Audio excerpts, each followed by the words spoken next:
Howdy y'all, Joe Hills here, recording as I always do in Nashville, Tennessee, and today on Hermitcraft, I've been thinking about what I want to do for my Patreon monument, and I talked to some folks there about maybe doing gravestones along the Oregon Trail type thing I got set up, and that just came across as a little morbid maybe, not exactly what I was originally hoping for, so I was kind of thinking, well, this Field of Dreams is pretty much done. There's not a lot that I can really add directly around here in this neighborhood. So what might make more sense is to set up an additional kind of cool element or structure that would be visible from along my trail. So I was kind of thinking about putting in a Parthenon. Nashville, of course, is famous for its Parthenon. And, oh man, this part of the trail apparently hasn't even grown in all the way. Dang it. That's what I get. Okay, great. So we'll go ahead and we'll wait for that'll grow in eventually. So I was thinking though, the Parthenon's really big, absolutely huge. So the problem with that is that then I need to find a giant plane to put it in. Big plane. We need a large area to fit it in. And so then we get out to we might need something as big as this. And I'm thinking, whoops, dang it, I'm taking this elytra off. This is nothing but pain until I jump off a cliff, I'm sure. So, if I'm looking at an area that's just absolutely this huge to build this Parthenon in, it's not really in my base anymore. Now, it's still far enough from Wells Nights that it's not too much of an issue, but it's not perfect. I don't know. So, because I think the Parthenon might have something 20 columns on any given side, and those columns are at least 2 meters apart and 1 meter wide. They might be 2 meters wide and then 3 meters apart. So we're looking at 5 times 20. We're looking at something that's 100 meters long. This building is about the size of a football field. So that is just absolutely ginormous. So maybe I could scale it down, but dang it, already doing it. Okay. So what I'm thinking then is instead I could scale it down and have 1 meter columns with the smaller gaps in between them. But maybe I just want to have a subscriber monument that is more nautical. Now, a long time ago when I was raising money to buy this computer with the very motherboard and processor and whatnot in case that I'm using now, 4 or 5 years later, I did a barge. I had a giant barge near my base in the first Hermitcraft that I built a giant cake out of, or on top of, and I put 1 candle on there for each person who donated because it was a birthday gift. And for Patreon donators, that doesn't necessarily make as much sense. So it seems kind of well, I could do something on a boat again, but that's not really great. Unless it logically would go on a boat. A giant cake could only be delivered by boat. You know what can only be delivered by boat is spaceships, giant rocket engines. Maybe I could set up a barge they're using for the new SLS components to bring them into the Redstone Arsenal testing ground. And I could park a giant barge right here with a rocket on it. And the names of all the Patreons, on the side of the rocket. I'm sure you guys always wanted to have your names on a rocket that was, going on a barge to eventually be tested somewhere. So that might actually work. There's a lot of space in this bay right here. It's not really in anyone else's way. Because alternately, I was thinking I could do something carved into the face of one of these mountains. But, I don't know, that's kind of weird. If I had a giant mountain hall like Wells Night had, I could do suits of armor with names underneath them. But not going for a giant mountain hall theme. So this might be the way to go. Giant barge that would carry the SLS rocket. Now, I've got to figure out what that actually looks like real quick.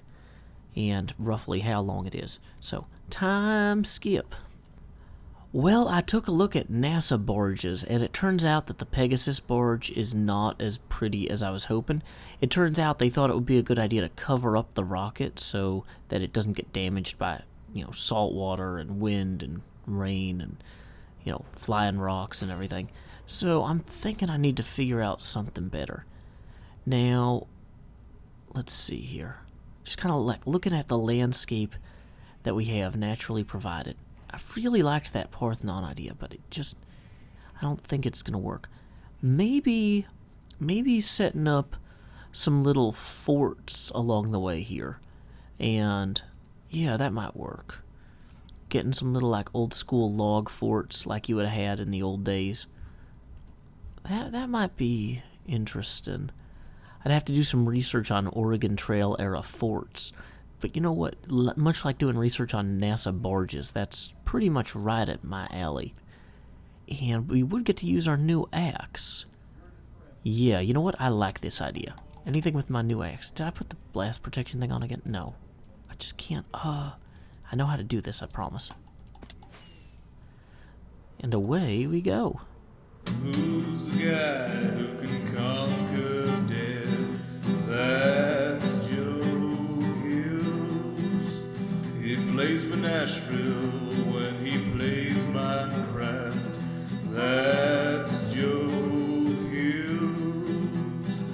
That's Joe Hills. I realized as I was building my fort, one of the big things about fortifications is you need weapons to back it up. Now, in the age of artillery, you'd get some big cannons, but we don't really have any amazing cannons in Minecraft. We have some pretty good ones, actually, with the TNT, but I still need, like, a sword. So I'm going to go ahead and enchant this. Sharpness 3 and Unbreaking 3. That is not a bad haul for 30 level enchant. But what I also found out from the comments, thank you commenters, is that there's a spaceship books here, where I can buy a Mending book, apparently. Not sure how it works. Do I have to put the diamonds in first, or is it just broken or empty? Well, we're going to go ahead and drop 4 diamonds in here because we are far too trusting. Okay, so that's not a hopper. That's literally just a sign. So this might literally just be a button. Oh, wait. So that is a book. Of Mending and Fire Protection 3. Well, how do we pay for this stuff?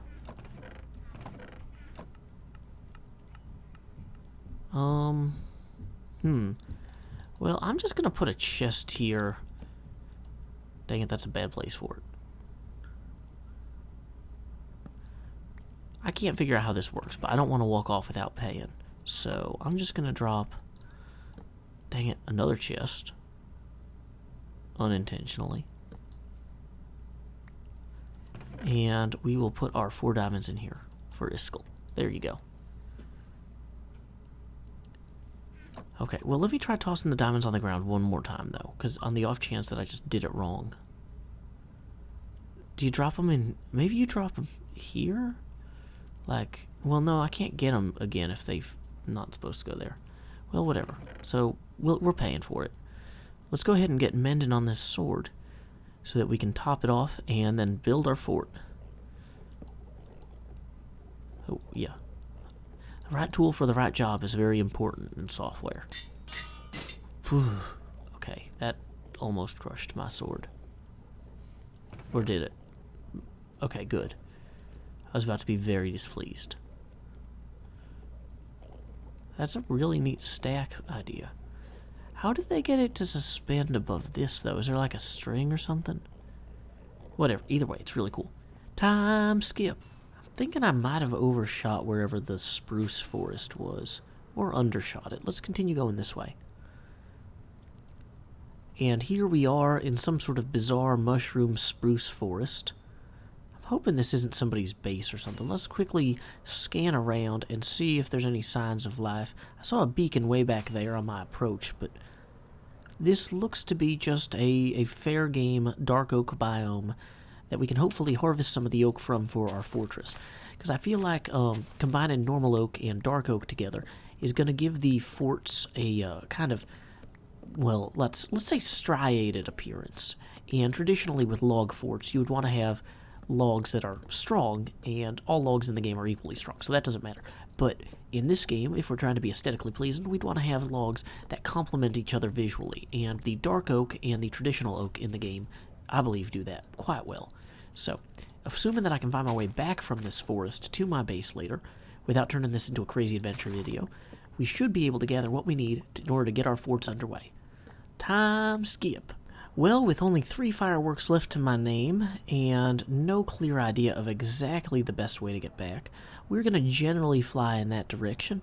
I would show you my inventory full of cool, like, plants or trees or whatever. Okay, this might be a place that I can land and portal back from. What is this thing? Is this going to eat me if I jump into it? Looks like an... Well, maybe. Looks like some sort of smelter thing. There's a guy in a boat with a chicken. 2 iron storage and nether hub. I would like to go to there. And away we go. First floor. No, I guess it wouldn't be that order. It would be like 8th floor, menswear. 7th floor, hats. 6th floor, electronics. 5th floor, housewares. 3rd floor, portals to the nether. Whoa. Almost jumped into that. Not ideal. Okay. Oh, there's glass here. Okay, that makes me feel a lot better. Wait, so where's the actual portal? Oh, there it is. I found it. Yay.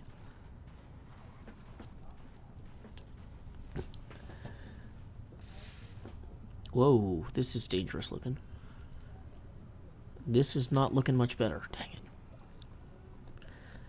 Everything seems a little terrifying at times, like when you're surrounded by fire that is molten rock on both sides. But here we go, you're here with Joe, and he vaguely remembers where he's gonna go. Which was actually not... where is my base? Okay, here it is.